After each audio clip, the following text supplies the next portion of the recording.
వెంకటేష్ కథానాయకుడుగా అనిల్ రావుపూడి దర్శకత్వంలో తెరకెక్కుతున్న చిత్రం సంక్రాంతికి వస్తున్నాం. ఈ సినిమా చిత్రీకరణ ముగింపు దశలో ఉంది.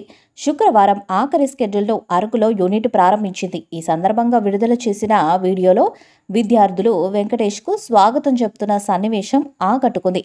ఈ చిత్రంలో మీనాక్షి చౌదరి, ఐశ్వర్య రాజేష్ కథానాయికలు. వచ్చే ఏడాది సంక్రాంతికి చిత్రం ప్రేక్షకుల ముందుకు రానుంది. దిల్ రాజు సమర్పణలో శిరీష్ చిత్రాన్ని నిర్మిస్తున్నారు. భీమ్స్ సిసిరోలియో సంగీతాన్ని అందిస్తున్నారు. ఇటీవల సినిమా టైటిల్, ఫస్ట్ లుక్ పోస్టర్ను మేకర్స్ విడుదల చేశారు. ఈ చిత్రానికి సంక్రాంతికి వస్తున్నామనే టైటిల్ని ఖరారు చేశారు. ఈ టైటిల్ పండుగ ప్రాముఖ్యతను తెలియజేస్తూ సంక్రాంతికి రిలీజ్కి పర్ఫెక్ట్ మూవీ అని అనిపించుకుంది. టైటిల్ డిజైన్లో రంగోలీ, తుపాకీ ఎలిమెంట్స్, ఫెస్టివల్, సినిమా క్రైమ్ థీమ్లను సూచిస్తుంది. టైటిల్ ఫాంట్ అట్రాక్టివ్గానే ఉంది. ఫస్ట్ లుక్ పోస్టర్లో వెంకటేష్ లుంగీ ధరించి, స్పోర్టింగ్ షర్ట్స్, తుపాకీ పట్టుకొని సీరియస్ పోజులో కనిపించారు.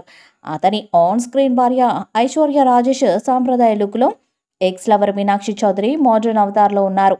వెంకటేష్ లుక్ సాంప్రదాయ స్టైలిష్ ఎలిమెంట్స్ తో కట్టి పడేసింది. పోస్టర్లో వెంకటేష్ చరిష్మా అదిరిపోయింది. బ్యాక్గ్రౌండ్లో క్లూస్, ముఖ్యమైన తేదీలు, వార్తాపత్రికల క్లిప్పింగ్లతో నిండిన ఇన్వెస్టిగేటివ్ క్రైమ్ బోర్డు ఉంది.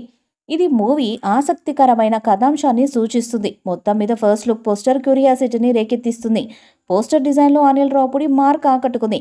సంక్రాంతి సందర్భంగా జనవరి 14న ఈ చిత్రాన్ని విడుదల చేయడానికి సన్నాహాలు చేస్తున్నారు. త్వరలోనే టీజర్ విడుదల చేస్తున్నారు. ఇప్పటికే డబ్బింగ్ పనులు జరుగుతున్న ఈ సినిమా షూటింగ్ చివరి దశకు చేరుకుంది. భారీ అంచనాలతో వస్తున్న ఈ సినిమాపై వెంకటేష్ ఆశలు పెట్టుకున్నాడు.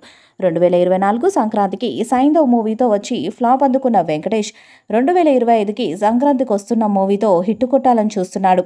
టీజర్ వచ్చాక ఈ సినిమాపై మరిన్ని అంచనాలు పెరుగుతాయి. ఈ వీడియోపై మీ అభిప్రాయాన్ని కామెంట్ బాక్స్లో తెలియజేయండి. ఈ వీడియో మీకు నచ్చితే లైక్ చేయండి, షేర్ చేయండి, కామెంట్ చేయండి. మరిన్ని అప్డేట్స్ కోసం మన ఛానల్ని సబ్స్క్రైబ్ చేయండి. అలాగే పక్కన ఉన్న గంట సింబల్ని గట్టిగా కొట్టండి.